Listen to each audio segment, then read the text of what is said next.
തദ്ദേശ സ്ഥാപനങ്ങളിൽ സ്ഥിരം സമിതികളിലേക്കുള്ള തെരഞ്ഞെടുപ്പിന് തുടക്കമായി. ജില്ലയിലെ തദ്ദേശ സ്ഥാപനങ്ങളിൽ 257 അധ്യക്ഷന്മാരെയാവും തെരഞ്ഞെടുക്കുക. 7-ന് തെരഞ്ഞെടുപ്പ് പ്രക്രിയ പൂർത്തിയാകും.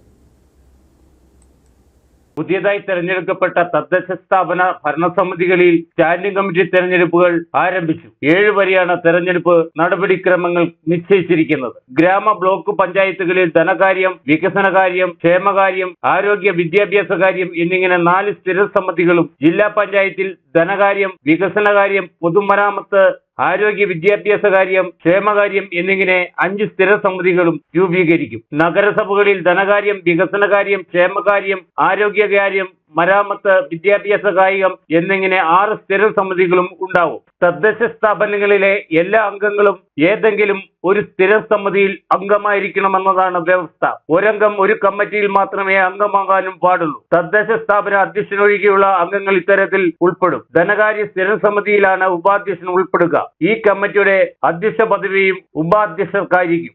മറ്റു സ്ഥിര സമിതിയിൽ ഉൾപ്പെടുന്നവർ നിന്നായിരിക്കും അധ്യക്ഷരെ തെരഞ്ഞെടുക്കുക.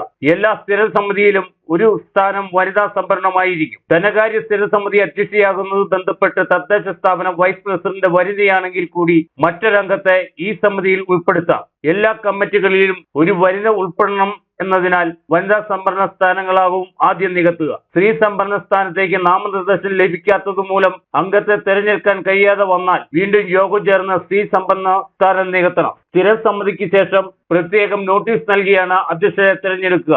നടപടിക്രമങ്ങൾ പൂർത്തിയാകുന്നതോടെ ജില്ലയിലെ തദ്ദേശ സ്ഥാപനങ്ങളിലായി 257 സ്ഥിരം അധ്യക്ഷന്മാരുണ്ടാകും. പഞ്ചായത്തിലെ വരണാധികാരിയുടെ അധ്യക്ഷതയിലാണ് തെരഞ്ഞെടുപ്പ് നടക്കുക. Idukki vision news, Upputhara.